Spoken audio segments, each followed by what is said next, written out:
Buenas noches, pueblo dominicano. Como saben, siempre estamos atentos a lo que siente y necesita la gente y estamos dispuestos a responder cuando sea necesario y dar las explicaciones que sean oportunas. Reconocemos que hemos debido hablar antes y explicar en detalles a todos ustedes lo que hemos encontrado en el Estado. No obstante, a 53 días de mi toma de posesión, es oportuno y necesario dirigirme a todo el pueblo dominicano para informarles y responder a sus necesidades. Este año, no cabe duda, está siendo uno de los más difíciles de nuestras vidas. La pandemia del coronavirus ha marcado el panorama económico mundial. Nadie estaba preparado para el impacto destructivo a gran escala sobre todas las economías y la vida de las personas. Las medidas sanitarias de distanciamiento físico y aislamiento social afectaron de forma sensible la economía cuando fueron paralizadas simultáneamente todas las actividades productivas. Simplemente recordemos que la gran mayoría de los países del mundo están sufriendo una recesión en el año 2020. Nunca antes se había registrado una crisis económica y de salud de tal magnitud en tan breve plazo y de manera simultánea. Como consecuencia, el bienestar general de la población se ha visto reducido de manera indiscriminada. Todos, absolutamente todos, hemos sufrido los efectos de la pandemia en la salud física, mental y económica. El sacrificio asumido por la población y el Estado es enorme. La economía dominicana tuvo una caída acumulada del 8.4% entre los meses de enero a agosto. Esto es una consecuencia directa de las medidas restrictivas para mantener bajo control la propagación de la pandemia. Esta caída ha afectado a los sectores más productivos del país, como son el turismo, transporte, comercio, construcción y manufactura local. La economía ha sufrido una importante crisis, pero la pandemia no es la única culpable. El país no olvida que durante muchos años el gobierno fue un instrumento de una corporación partidaria dedicada a convertir el patrimonio público en patrimonio privado. Entre patria y patrimonio, eligieron patrimonio. La máxima dirección del PLD instauró un régimen político dedicado a la corrupción y a la impunidad. Esta es la fecha en la que aún no completamos la real magnitud del daño causado, porque cada día encontramos cosas nuevas. Esta idea es compartida por la mayoría del pueblo dominicano y por gobiernos extranjeros. En el mes de marzo del 2019, el Departamento de Estado de los Estados Unidos dio a conocer en su informe sobre los derechos humanos la alta complicidad que tenía el gobierno de entonces con la corrupción y la impunidad. Nos podrán decir que la corrupción es difícil de erradicar porque depende de acciones individuales. Sin embargo, la impunidad es una acción política deliberada que se convirtió en un instrumento de gobernanza para garantizar seguir en el poder. Eso lo estamos cambiando. La Cámara de Cuentas, responsable de auditar, nunca ha auditado a fondo ni en serio a ninguna entidad pública. Le hemos solicitado que lo hiciera ahora, pero en ningún caso ha acudido. Esta Cámara de Cuentas responde a los intereses del PLD. Esta Cámara de Cuentas es parte de su blindaje y sus miembros ya deberían haber renunciado. Esa es la razón que nos llevó a ordenar a la Contraloría General de la República realizar auditorías en todas las instituciones públicas. Este organismo, que tenía años sin realizar auditorías, ya envió auditores a las principales instituciones del Estado. Esta estructura de impunidad establecida por el PLD la estamos desmantelando e inmediatamente tengamos los resultados de las auditorías, actuaremos. No obstante, en algunas instituciones las irregularidades son tan obvias que ya fueron depositadas en el Ministerio Público, como el caso de los 11.500 millones de pesos del contrato de excepción del hormigón asfáltico, entre otros expedientes. No podemos olvidar tampoco que la Unidad de Operaciones Estructuradas de Odebrecht, el Departamento de Sobornos, funcionaba desde la República Dominicana. Hoy sabemos que desde ese departamento se realizaron 62 pagos por 39 millones de dólares en sobornos realizados a la planta termoeléctrica Punta Catalina. Esos pagos y proyectos de obras públicas no fueron incluidos en ninguna investigación o causa judicial hasta la fecha. El nuevo Ministerio Público ha informado que está investigando este caso. Como ven, fuimos azotados por la pandemia de la corrupción y la impunidad mucho antes de la propagación del coronavirus. La alta dirección del Partido de la Liberación Dominicana y funcionarios de la pasada administración responsables del mayor régimen de impunidad y corrupción no tienen autoridad moral para criticarnos. El pueblo, ni tampoco nosotros hemos olvidado. No hemos olvidado que los ilícitos de los gobiernos del PLD cubren casi la lista completa de todos los tipos penales. Este comportamiento ilegal involucraba de arriba hasta abajo a muchos en el gobierno y en el partido. Lo mejor que pueden hacer es guardar silencio mientras el pueblo habla, porque la diferencia es que este gobierno es honrado, ético, transparente y sobre todo escucha. Este presidente escucha, porque nosotros como humanos podemos cometer errores, pero siempre rectificaremos. Lo que aseguro es que no voy a tolerar ningún acto de corrupción en mi gobierno.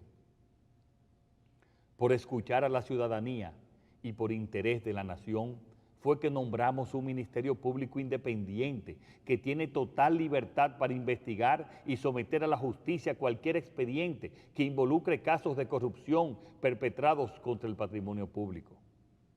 Se hará justicia, pero reconociendo que la justicia penal tiene un ritmo propio que no puede ser alterado por ninguna influencia externa. No creemos en el circo de la persecución sin fundamento que solo logra, al final, dejar en libertad a los culpables. Por escuchar a la ciudadanía, he instruido a la Consultoría Jurídica del Poder Ejecutivo una revisión exhaustiva para efectos de suspensión de todos los contratos que mantiene el gobierno dominicano con la constructora brasileña Odebrecht. No es posible mantener como contratista del Estado a la compañía responsable del mayor caso de sobornos de la historia del continente y del país. Por escuchar a la ciudadanía, estoy instruyendo también a la Consultoría Jurídica a contratar de manera inmediata abogados idóneos para que representen los intereses del Estado en las acciones tendentes a recuperar el patrimonio sustraído y exigir las indemnizaciones por los daños causados. Así haremos justicia. Por escuchar a la ciudadanía, hoy me dirijo a ustedes para informarles sobre el proyecto de ley de presupuesto para el año 2021. Y quiero hacerlo personalmente, porque ante situaciones difíciles y graves, la ciudadanía debe recibir las explicaciones directamente de sus máximos representantes públicos.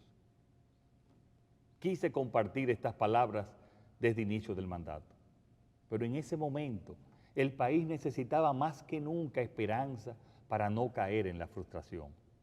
Pero hoy les tengo que decir que cuando llegamos al gobierno, los beneficiarios de los programas sociales no habían recibido el pago correspondiente al 7 de agosto y no había dinero en caja para el pago de nóminas. Lo que sí encontramos fue el pago irregular de 40,000 millones de pesos no presupuestados a contratistas y en compromisos electorales para sostener una red clientelar.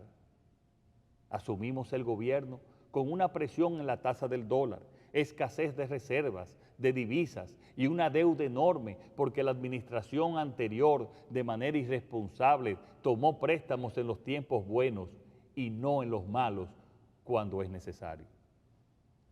Y a todo ello se sumó la presión del COVID-19 sobre nuestros hospitales que los mantenía colapsados, según dijo el director saliente del Servicio Nacional de Salud. Debido a estos obstáculos, nos vimos en la obligación de recurrir a créditos extraordinarios del Banco de Reservas y a la emisión de bonos soberanos para lograr pagar los programas sociales y extenderlos hasta diciembre, pagar nóminas y hacer frente a la pandemia y controlarla.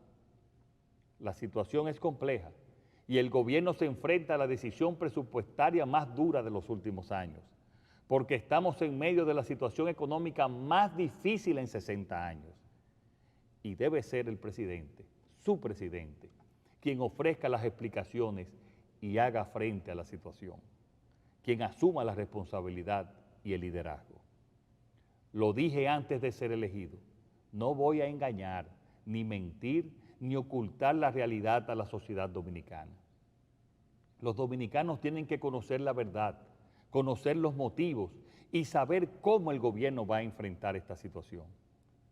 Es el momento de la buena política, de los cambios, de ofrecer propuestas y de llevarlas adelante, de ofrecer soluciones y un horizonte de esperanza en el futuro inmediato. Por eso hoy me dirijo a ustedes. Quiero recordar que estamos a 8 de octubre. Hace tan solo un mes y medio yo no había asumido el cargo y no se había formado el gobierno. En menos de 2 meses, el gobierno ha tenido que formarse, renovar sus cargos y hacer frente a todas las urgencias derivadas de la pandemia. Se han tenido que preparar en pocas semanas 2 presupuestos en medio de la mayor urgencia, uno complementario y el correspondiente al año 2021. Hemos tenido que empezar de cero. Estábamos obligados por ley a presentar un proyecto de presupuesto antes del 1 de octubre y así lo hicimos. Proyectamos todas las alternativas posibles y ahora tomaremos la decisión sobre qué camino escoger. Como saben, este es el proyecto más importante para un gobierno, pues marca como ningún otro la hoja de ruta que se quiere perseguir, los objetivos que se buscan a corto y largo plazo, y las inversiones y gastos prioritarios para el país. En definitiva, se fijan los objetivos económicos y sociales de un gobierno.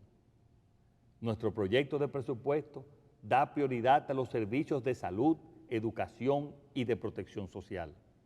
Esta es la prioridad.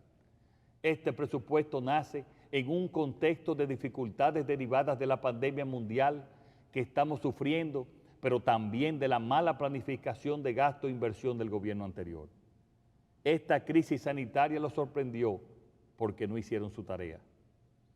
El esfuerzo que estamos haciendo es duro, pero es satisfactorio, porque mantenemos los principios de estabilidad macroeconómica, reduciendo el déficit y manteniendo la deuda en parámetros prudentes, dadas las circunstancias, a la vez que mejoramos la calidad del gasto y protegemos las partidas sociales que afectan a millones de dominicanos y dominicanas.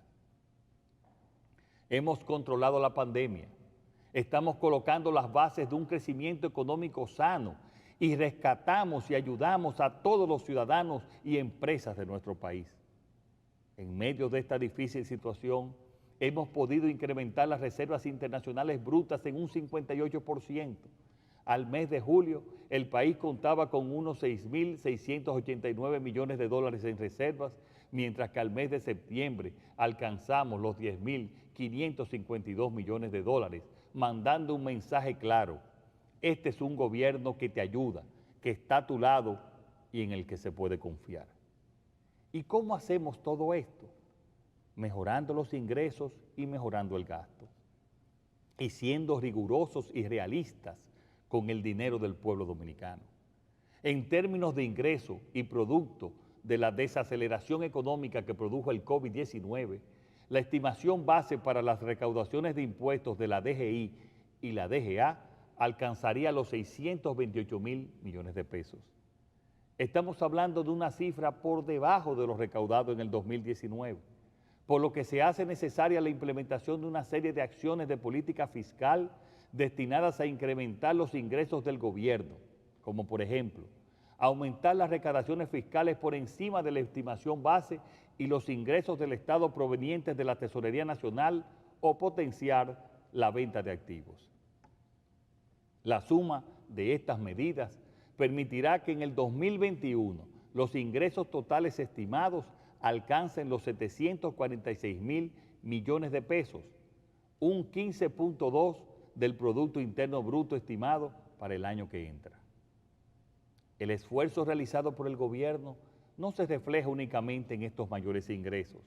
Por el lado de los gastos, con el fin de reorientar los mismos a los sectores más necesitados y evitar redundancias, hemos ido reduciendo los gastos de representación y suprimiendo las nominillas.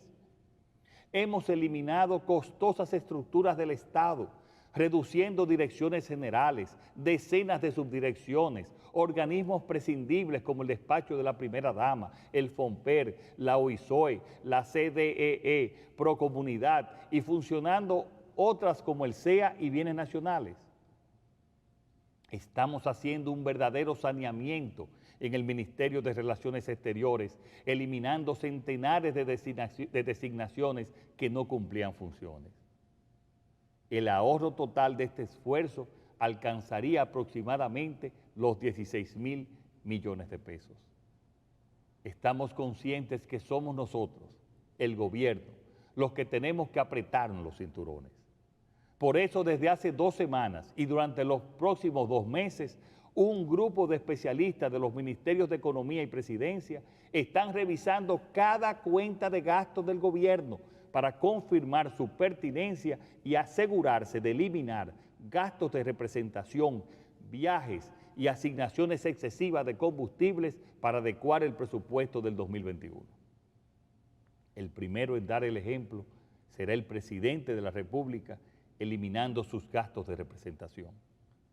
En este presupuesto hay 16 ministerios que sufrirán reducciones en sus asignaciones de gastos con relación a la que tenían en el presupuesto original del 2020. Inclusive, existen 3 ministerios que presentan recortes en su asignación con relación a su ejecución del 2019. En este presupuesto mantenemos el compromiso nacional del 4% para la educación y se incrementan las partidas de los ministerios de Salud Pública, Obras Públicas, Interior y Policía, Agricultura y Mujer. El presupuesto para el Ministerio de Salud Pública y Asistencia Social será de 107.000 millones de pesos, 12.000 millones de pesos más. El aumento de este ministerio se explica por los recursos destinados a continuar la lucha contra el COVID-19, así como los recursos para financiar la administración de la vacuna a la población y aumentar un 30% al salario de los médicos, enfermeras y bioanalistas. De igual forma, parte de su presupuesto está destinado a cubrir la inclusión de los 2 millones de nuevos asegurados al SENASA, que se producirá durante el 2020, quedando una cifra total de asegurados de más de 5,5 millones de dominicanos y dominicanas, la cifra más alta de la historia. También es una prioridad para nosotros lograr una mejoría sustancial de la infraestructura sanitaria. Por eso estamos disponiendo de un presupuesto de 6.809 millones de pesos para invertirlos en la reparación, construcción y equipamiento de 19 hospitales de todo el país, muchos con más de 7 años en construcción. En lo referido al Ministerio de Educación, se continúa otorgando el 4% del PIB al presupuesto de esta institución, que en esta ocasión asciende a 195.000 millones de pesos, destinado, entre otras, al apoyo del modelo de educación a distancia implementado en el ciclo lectivo 2020-2021 en el contexto de la pandemia del COVID-19. En cuanto a la educación superior, debemos recordar que asignamos 234.5 millones a la Universidad Autónoma de Santo Domingo y también 200 millones de pesos en bonos de ayuda estudiantil a los estudiantes de universidades privadas para garantizar que ningún ciudadano pierda la oportunidad de continuar su formación académica. Sabemos que la principal preocupación de los ciudadanos después de la pandemia es la seguridad. Por esta razón, comenzaremos la renovación de la Policía Nacional aumentando el sueldo mínimo de los agentes en un 30% para llevarlos al equivalente a $300 mensuales. Así seguiremos incrementándolo hasta llegar al equivalente de los $500 prometidos, lo cual contribuirá a la reforma de la policía que ya está en curso. Salud, educación y seguridad son los motores y principios de este presupuesto. Pero también la protección social y la inversión productiva son 2 piezas claves de estas cuentas del 2021. Estamos trabajando para un fuerte repunte de la economía dominicana durante el 2021. Hemos recuperado la confianza de los agentes económicos nacionales e internacionales. Ambos tienen deseos de invertir en el país. Estamos poniendo en marcha grandes proyectos como el de Pedernales y el puerto de Manzanillo. Próximamente anunciaremos otros en Barahona y Samaná que crearán miles de empleos y serán motor de la recuperación.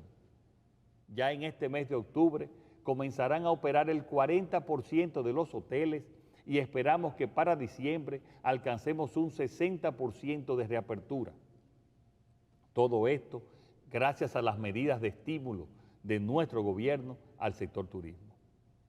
El plan de inversión a ejecutar focaliza recursos a proyectos que priorizan la infraestructura para relanzar la economía.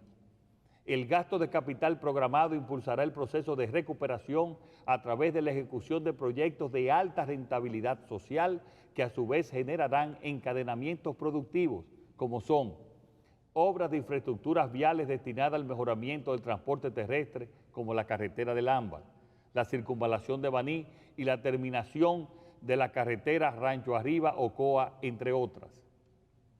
La construcción y ampliación de planteles educativos, reparación, remodelación de hospitales y estancias infantiles, reparación y construcción de viviendas, así como programas de mantenimiento de calles y avenidas en las distintas provincias del país.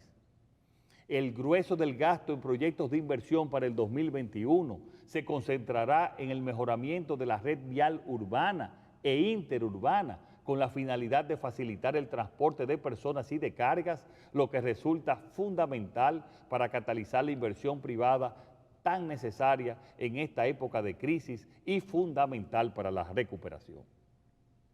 En términos de programas sociales, se prevé un gasto de más de 25.000 millones de pesos, destacando que para el programa Comer es Primero se otorga un aumento en la cápita vigente al inicio del 2020, pasando de unos 825 a 1.650 pesos, honrando nuestra promesa de la tarjeta La Doble, con el objetivo de favorecer a los hogares más necesitados de nuestro país.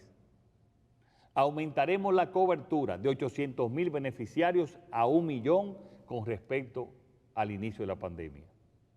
Y todo ello lo haremos manteniendo el rigor presupuestario, reduciendo el déficit y controlando la deuda.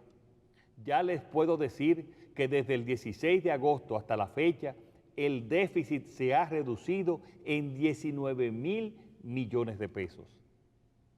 En definitiva, este proyecto de ley reafirma el compromiso del gobierno con la eliminación gradual y continua del déficit fiscal que permitirá en un plazo prudente tener un equilibrio en las finanzas públicas y reducir el peso del servicio de la deuda sobre los ingresos tributarios para poder garantizar la asignación de recursos públicos en áreas prioritarias que permitan mejorar la calidad de vida de la población en un contexto de sostenibilidad fiscal. Como presidente de la República, quiero asegurar a la sociedad dominicana que si seguimos estos planes y abordamos y aprobamos el pacto fiscal y energético, saldremos adelante. Y también quiero asegurar al pueblo dominicano que estamos dando los pasos necesarios para superar esta coyuntura económica difícil y recuperar el crecimiento y el empleo, para asegurar el futuro. Lo haremos tratando de no sacrificar a la población. Por eso, estamos realizando un profundo esfuerzo de reducción de gastos, revisando partida por partida. Y además, en el día de ayer, alcanzamos un acuerdo con el sector financiero y la empresa minera Barrick Gold para recibir adelantos de sus compromisos con el Estado que nos permitirá disponer de los recursos equivalentes a las nuevas medidas impositivas propuestas en el proyecto de ley de presupuestos. Esto nos permite anunciar ahora que procederemos a enviar al Congreso de la República la adenda necesaria para modificar el proyecto de presupuesto 2021, retirando todos los nuevos impuestos propuestos para discusión. Pueblo dominicano, esto significa que para el año 2021 no tendremos nuevos impuestos. No obstante, tenemos que recordar que la Ley de Estrategia Nacional de Desarrollo exige un pacto eléctrico y un pacto fiscal que debieron realizarse hace 7 años. Es urgente y necesario, ante la situación actual, cumplir con esa ley y comenzar a discutirlos ahora. Por ello, convoco al Consejo Económico y Social para que empiece la discusión de ambos pactos a partir del 26 de octubre próximo y que, en un plazo no mayor de 6 meses, después de concluidos y consensuados, sean convertidos en reformas aplicables en el año 2022. Estos pactos son esenciales para la sostenibilidad de las finanzas públicas y poder, entre todos, decidir el país que queremos. Recuperaremos la capacidad de crecimiento económico, pero ahora, con este gobierno, con calidad del gasto público, transparencia y honestidad que nos permitirá reducir la pobreza, combatir la desigualdad y generar un verdadero desarrollo humano. Ahora toca garantizar lo fundamental, lo esencial para las personas, arrimar todos el hombro y salir adelante, y les aseguro que así será. Muchas gracias y que Dios bendiga al pueblo dominicano.